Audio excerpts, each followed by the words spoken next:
It's time for the Margin Matters Minute with Moneyman Jason Brown.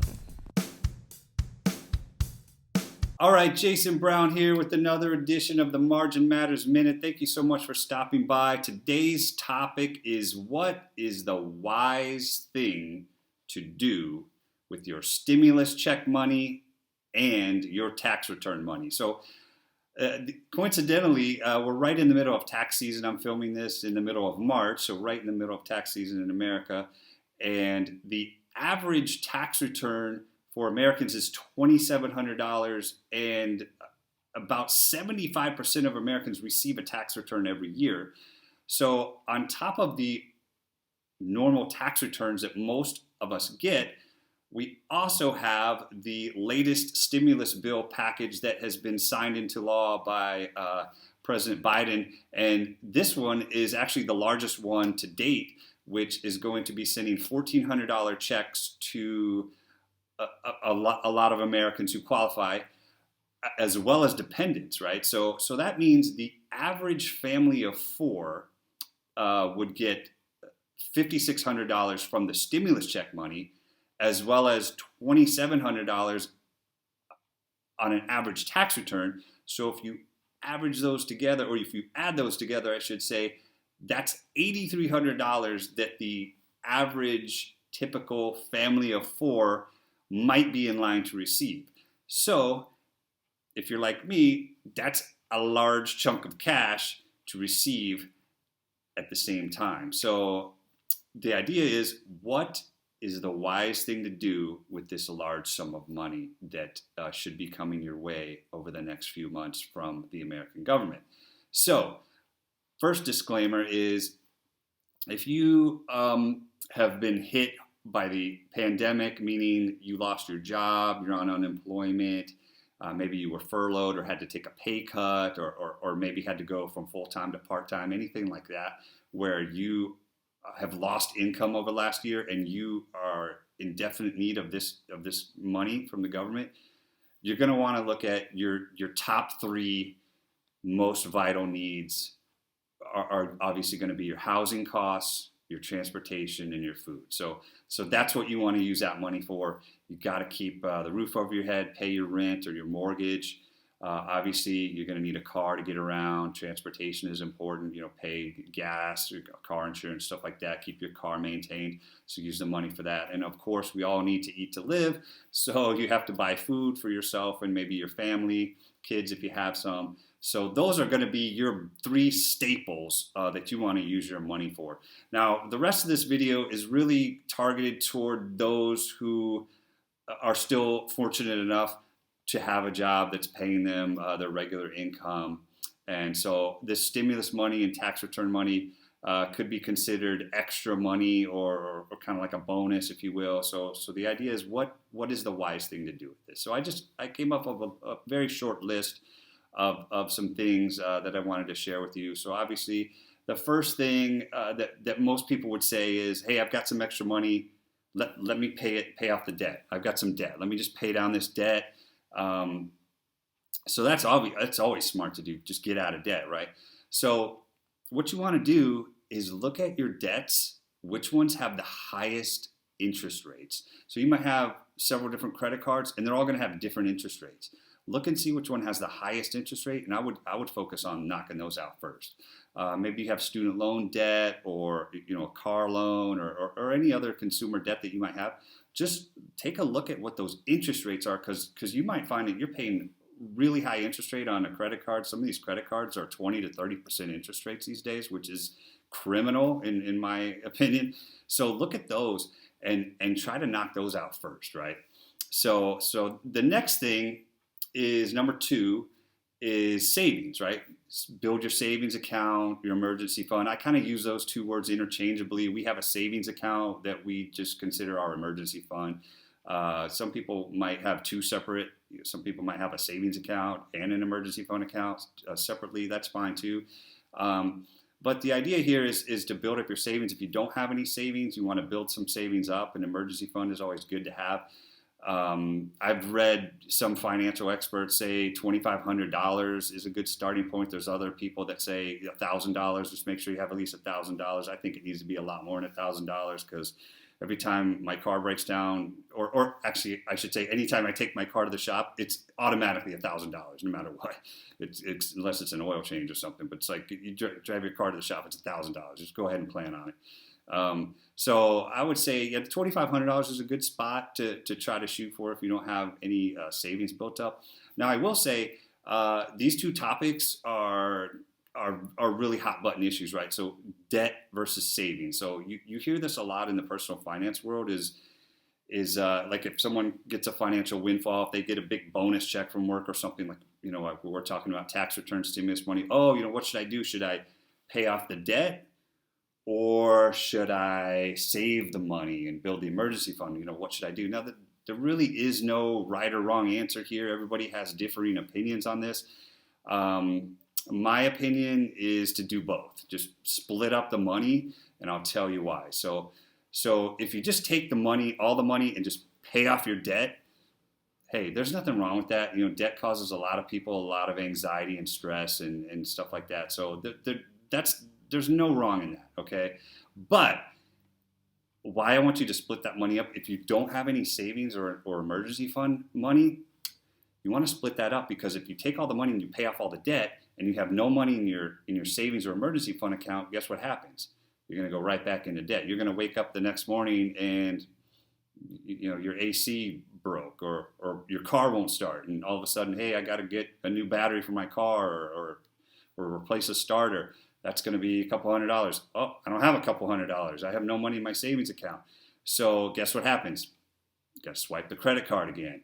You're back into debt. So it's cyclical, right? So the idea is build up some money in your savings, put some money in your savings or emergency fund, and all that is insurance against debt. That's all it is. And you'll hear some people that'll complain about a savings account because, oh, you're not making any money putting your money in a savings account. There's less than 1% interest gains or whatever. Well, that's not what it's about. The savings account is not an investment to make money.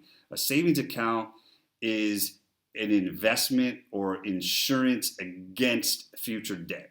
All that is doing is preventing you from swiping the credit card and paying these credit card companies 25% interest rates, which is completely insane in today's society. So that's what I would say. Split the money up, put some money toward debt, put some money in the emergency fund. That way you're more balanced, right?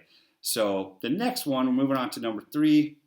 This one to me might actually be the most vital and most important for your future, is investing in yourself, right? So people always say the greatest investment is the investment in yourself, and it's hard to argue against that. So this could be a variety of different things. Maybe you want to start a business. Maybe you want to go back to school, maybe get an extra degree or earn a degree that maybe you didn't have a chance to finish. Or for me, it's continuing education, get some professional education. There's lots of different forms of education out there that you can use some of this money on. And some of it's not really that expensive. I do a lot of online classes that might cost a couple $100. I'm a writing and editing guy, so I do a lot of writing and editing online classes on marketing, public relations, social media marketing is a hot topic that I've been learning about.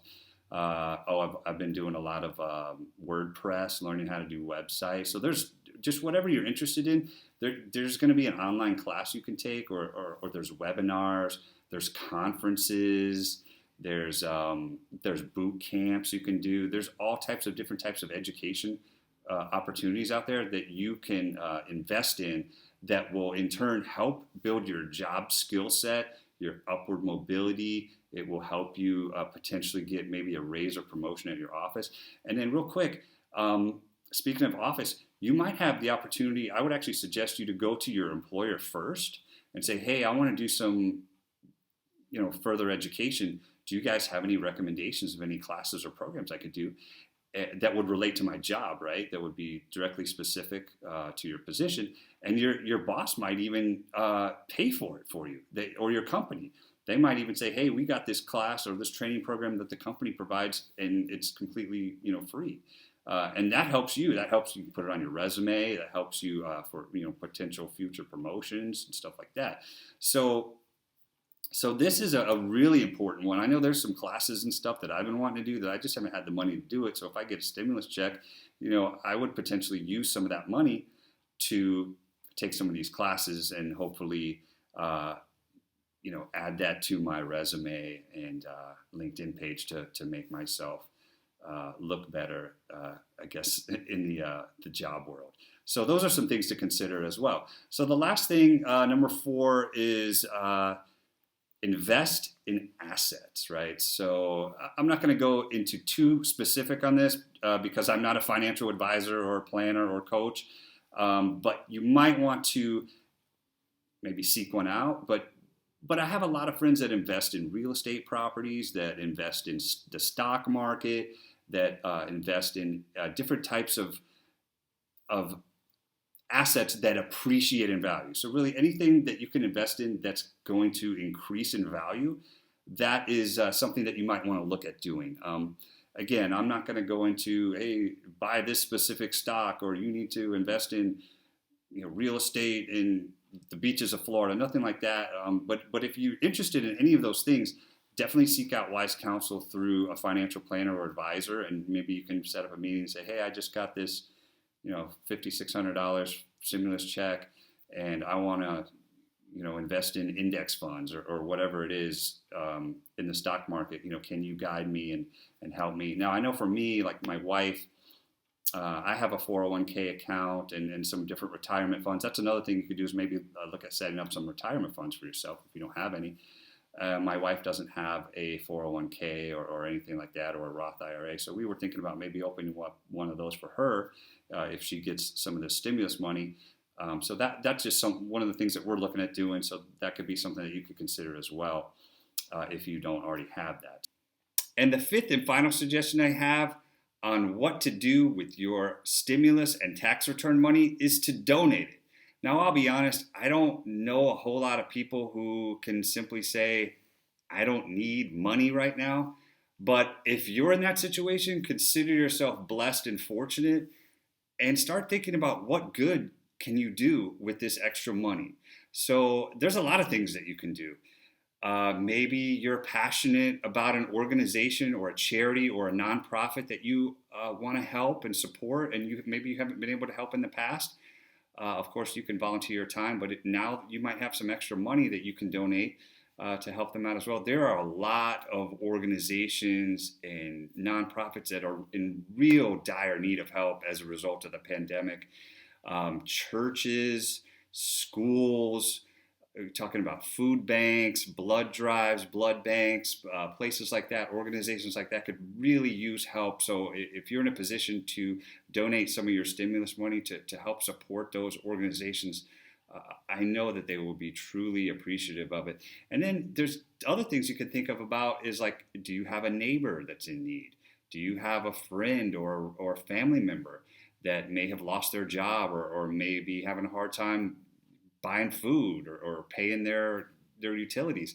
Maybe you want to reach out to them and help them out a little bit with the extra money that this might give you. So those are just some of the ideas as far as donating the money. Now, this is interesting. I've actually read some stories about people who have said, hey, I don't need the money, and they've actually tried to return it to the government, hey, keep the money, I don't want it, I don't need it.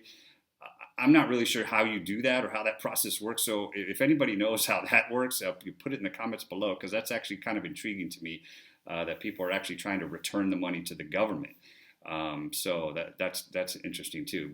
But yeah, so those are just some of my ideas on what you can do as far as donating the money. So and those are just some of my ideas just off the top of my head. I just wanted to share. Just be wise with whatever you do. Do your due diligence.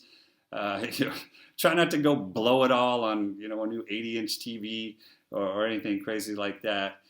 So just use the money wisely, whatever you get, and be wise, seek out wise counsel, and do the right thing. So this is Jason Brown saying thanks so much for watching. If you want to continue to support me, you can subscribe to my channel. You can like my videos. I would truly appreciate that, of course.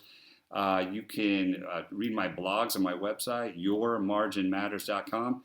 And I also wrote a book called Margin Matters that you can find on Amazon. That's a personal how-to book that I wrote that has a lot of my story in there as well about how I overcame debt and et cetera, et cetera. So until next time, this is Jason Brown saying to remember, it's not the amount of money you make, but the margin that matters the most.